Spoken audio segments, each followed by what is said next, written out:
گنج بخش فیض عالم مظہر نور خدا، ناکساراں پیر کامل کاملاں را رہنما۔ اگر آپ لاہور تشریف لائیں اور حضرت داتا گنج بخش کے دربار پر حاضری نہ دیں، یہ کیسے ہو سکتا ہے بھلا؟ لیکن یہاں پر یہ سوال پیدا ہوتا ہے کہ آپ رحمۃ اللہ علیہ کو گنج بخش کہا کیوں جاتا ہے؟ اس کی وجہ تسمیہ کچھ یہ ہے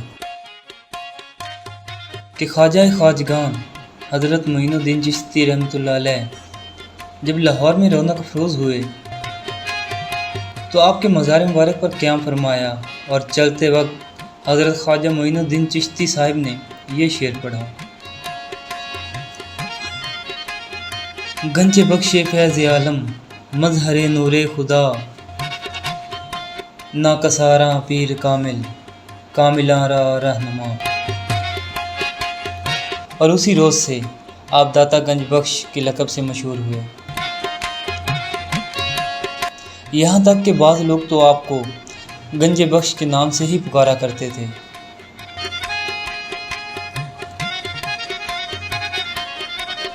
حضرت داتا گنج بخش کی کوئی اولاد نہ تھی، کم عمری میں ہی آپ کی شادی ہو گئی، لیکن آپ کی بیوی کا کچھ عرصے بعد انتقال ہو گیا اور اگلے 11 سال تک آپ نے شادی نہیں کی۔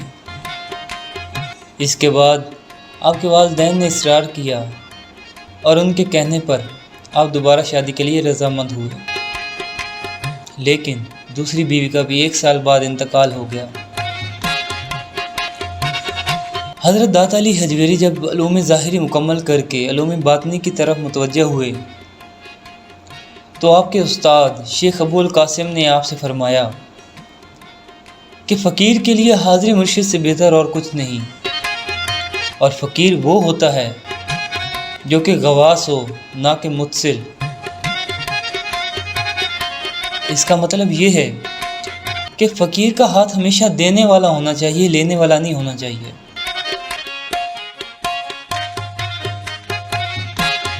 جوانی کی عمر کو پہنچنے کے بعد آپ نے خراسان، ترکستان، ایران، عراق، شام جیسے کئی ممالک کا سفر کیا اور تقریباً 300 علماء و مشائخ سے ملے اور ان سے استفادہ حاصل کیا۔ آخرکار شام میں ان کی ملاقات ایک عظیم صوفی عالم ابو الفضل بن حسن ختلی سے ہوئی، جن سے آپ بے حد متاثر ہوئے اور ان کے شاگرد بن گئے۔ قرآن پاک، حدیث اور تصوف کی تعلیم حاصل کرنے کے بعد آپ کے مرشد نے آپ کو تقریباً 471 ہجری میں لاہور جانے کو کہا۔ یہاں پر آپ کو یہ بھی بتاتے چلیں کہ حضرت داتا گنج بخش رحمۃ اللہ علیہ مرید بھی حضرت ابو الفضل بن حسن ختلی کے ہیں۔ حضرت داتا علی حجویری کے لاہور آنے پر 2 رائے مشہور ہیں۔ کچھ لوگ یہ سمجھتے ہیں کہ آپ محمود غزنوی کے لشکر کے ساتھ ہندوستان تشریف لائے، اور کچھ لوگ یہ رائے رکھتے ہیں کہ آپ اپنے مرشد کے حکم پہ ہندوستان تشریف لائے۔ اور یہ واقعہ کچھ اس طرح سے ہے کہ ایک رات خواب میں آپ کی ملاقات اپنے مرشد سے ہوئی، جس میں انہوں نے حضرت داتا گنج بخش کو لاہور جانے کا حکم دیا اور فرمایا کہ تم کو لاہور کا کتب بنایا گیا ہے۔ اس پر آپ نے خواب میں ہی اپنے مرشد سے پوچھا کہ لاہور میں تو پہلے ہی حضرت خواجہ حسن زنجانی رحمۃ اللہ علیہ موجود ہیں، اور ان کی موجودگی میں میرا لاہور جانا کیا مناسب ہوگا؟ جس پر آپ کے مرشد نے جواب دیا کہ ابھی بحث و مباحثے کا وقت نہیں ہے اور آپ جلدی لاہور تشریف لے جائیں۔ حضرت داتا علی حجویری حکم پاتے ہی لاہور کے لیے روانہ ہوئے۔ لاہور میں پہنچ کر رات ہو جانے کی وجہ سے آپ نے لاہور سے باہر قیام فرمایا۔ صبح ہوتے ہی جب شہر میں تشریف لائے تو ایک جنازہ دیکھا، جس پر آپ نے لوگوں سے پوچھا کہ یہ کس کا جنازہ ہے۔ آپ کو دریافت کرنے پر معلوم ہوا کہ حضرت شیخ حسن زنجانی رحمۃ اللہ علیہ کا انتقال ہو چکا ہے۔ اب آپ کو معلوم ہوا کہ پیر و مرشد کے فرمان میں کیا مصلحت تھی۔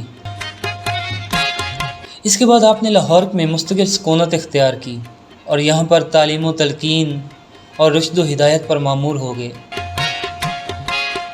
سید علی حجویری رحمۃ اللہ علیہ کا عظیم مقصد کے ساتھ لاہور تشریف لائے، جن میں اسلام کی روشنی اور اللہ جل جلالہ کے تصور کو پھیلانا تھا۔ ان کی غیر معمولی شخصیت، کرشمہ سازی اور علم کی وجہ سے لوگوں کے دلوں کو فتح کرنے میں بہت زیادہ وقت نہیں لگا۔ نہ صرف غریب ہی آپ سے برکتیں مانگتے تھے بلکہ اشرافیہ بھی آپ سے بے حد متاثر تھی۔